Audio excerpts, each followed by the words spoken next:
আসসালামু আলাইকুম সবাইকে। আজকে চলে আসছি নীলা মার্কেট, হচ্ছে ডালিয়া পিঠাঘর, খুবই ফেমাস।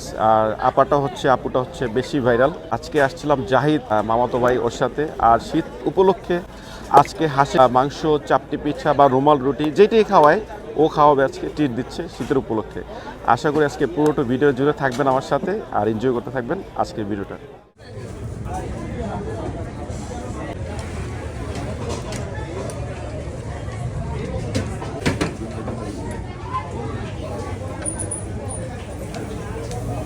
সো বন্ধুরা, আজকে চলে আসছিলাম জাহিদের সাথে নীলা মার্কেটে। এই ডালিয়া, আর উনি হিসাবে হচ্ছে এই খালার ছেলের বউ, শাশুড়ি বউ মিলে দেখেন কত সুন্দর পিঠা বিক্রি করতেছে। আর ওনারা সবসময়, শুধু শীত নয়, সবসময় এই নীলা মার্কেটে তাদের এই ডালিয়া পিঠাটা চলে থাকে। আসলে বউ শাশুড়ি এত মহব্বত মিল, এই শুধু বাস্তবে এটা আমি দেখলাম।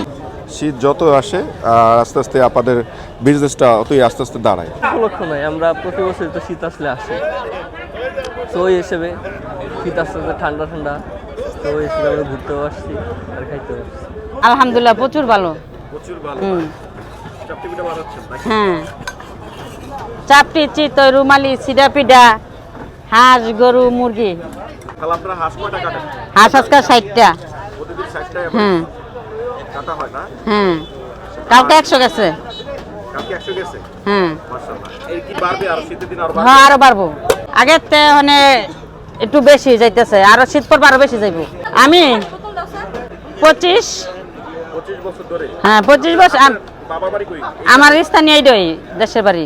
হেসুম 300 রুপে কেউ পিঠা বানেন, আমি বানি হেসুম চিতই পিঠা বেশি 5 টাকা করে ভর্তা দিয়া। আর ওখানে হাঁসের মাংস ভর্তা, ভাত, হাঁসের মাংস, গরুর মাংস, মুরগির মাংস, চাপটি, চিতই, রুমালি, ছিটা পিঠা। ঢাকার মধ্যে শীত যত ঘনায় আসবে বা শীতের তীব্রতা যত বাড়বে, এই দূর দূরান্ত থেকে মানুষ আনাগোনা 300 ফিট নীলা মার্কেটে অত বেশি হবে। আর ঢাকায় তুলনামূলক শীত একটু কমই এখন দেখা যাচ্ছে। ওই গ্রামাঞ্চলে বেশি শীত পড়ছে মনে হয়, বোঝা যাচ্ছে। কিন্তু ঢাকায় শীত বলতে নাই, কিন্তু তারপরেও সবসময় নীলা মার্কেটটা জমজমাট থাকে, আর শীতের মধ্যে বেশি জমজমাট থাকে। সো ফাইনালি আমরা এখন বসতে পারছি। আধা ঘন্টার মতো এদিক সেদিক ঘোরাঘুরি করার পর এখানে বসতে পারছি। এখন খাওয়া দাওয়া করবো আপনাদের সাথে নিয়ে। আর অনেক বাইকারগুলো আছে, এই যে উশৃঙ্খল সাপড়ি।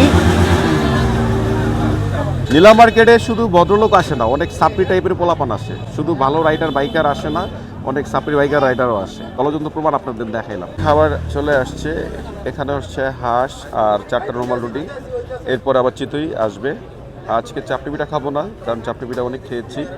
বস্তুগুলো বা হাঁসের রান্নাটা অসাধারণ হয়। আসলে একটা ব্যাপার কি জানেন কিনা জানি না, আমার কোনো প্রফেশনাল ক্যামেরাম্যান নাই। আমি রাস্তায় যখন যারে পাই তার দিয়ে বলি, ভাই একটু ফোনটা ধরেন, একটু ভিডিও করে দেন। এই যে এখন 300 ফিটে যে আসার পরে ভাই আসছিল বাইকার, তো ভাইয়া দাঁড়ায় আসছিল, তো ভাইয়াকে বললাম যে ভাইয়া একটা ভিডিও নিয়ে দেন, আমরা দুই ভাই খাচ্ছি, ওটা একটা ভিডিও নিয়ে দেন। আজকে আমাদের এখানে খাওয়া দাওয়া শেষ। আজকে অনেক কিছুই খাইলাম শীত উপলক্ষে। আমরা যাবো একটু চাটা খাই, ছোটো দোকান আছে, দেখি যদি ঠান্ডা খাই বা কোল্ড ড্রিঙ্কস খাই বা ঠান্ডা খাই, যেটাই খাই আপনাদের সাথে নিয়েই খাই। তারপর বাসার দিকে যাবো আস্তে আস্তে। বাহ, গরম গরম চা।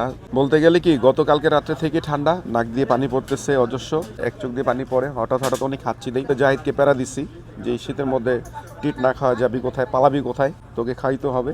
তো এই তো খাওয়াইলো, এখন চা খাওয়াচ্ছে, চা খাচ্ছি। চা শব্দ করে খেতে মজাই লাগে। তো ফ্রেন্ডস, খাওয়া দাওয়া শেষ, সোনার বাংলাদেশ। আজকেই নীলা মার্কেট থেকে বিদায় নিচ্ছি। শীতের দিন তো রাত হয়ে যাচ্ছে, আর একটু শীত লাগতেছে। খাওয়া দাওয়া শেষ করলাম, তো এখান থেকে বিদায় নিচ্ছি। সবাই ভালো থাকবেন, সুস্থ থাকবেন, দেখা হবে পরবর্তী কোনো ভিডিওতে। আল্লাহ হাফেজ।